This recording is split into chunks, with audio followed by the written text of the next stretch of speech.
Good evening, everybody. Welcome live inside ExtraMile Arena, where the Boise State men's basketball team is getting set to wrap up non-conference play. Jay Tuss alongside Brady Frederick. The Broncos are back from a brief bye.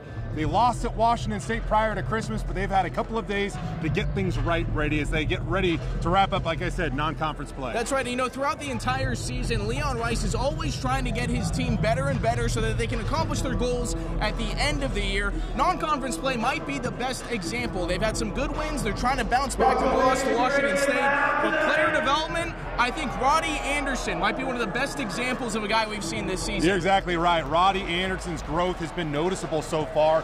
Just a few games ago against North Texas, Brady, he had 6 turnovers in 18 minutes of action. Over his last 83 minutes of game play, he only has 2 turnovers. He is starting to understand the pace in which he needs to play, and it feels like he could be a real game changer for this team. You know, when you watched his highlights back at San Diego in his freshman season, the thing that stood out is he was a tremendous scorer. Now, that's great for Boise State, but the thing about his game, they don't need him to score. They need him to facilitate. They need him to be a great passer, and we're seeing him find that chemistry, especially with Max Rice, getting better and better each game. I think you found the words that describes what he needs to improve upon best.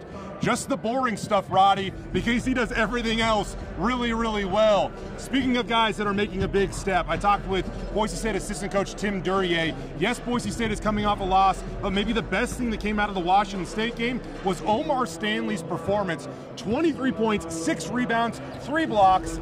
There have only been 2 other players in the Leon Rice era with 20-plus points and 3 blocks in a single game. That's Abu Kijab and Ryan Watkins. Extremely good company for the first-year Broncos. You know, when they picked this guy up, they talked about him potentially being a replacement for Najee Smith.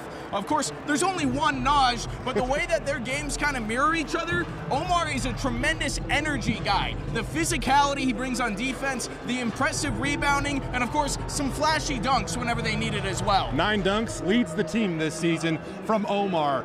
Boise State is putting their 20-game home winning streak on the line tonight. It is the second longest streak in all of college basketball, but they can tie Oral Roberts for first tonight. Oral Roberts doesn't have a home game until January 6th. Yeah, these two teams have been going back and forth, so if you need a team way out of our conference area to root against, Oral Roberts is your guy, but of course Boise State needs to take care of business tonight, defend the X during a holiday weekend. But I'll tell you what, Jay, it still looks like the crowd is filing in even 30 minutes away from tip-off. A little sparse. We'll see if Bronco Nation will pack this place. Hey, good news.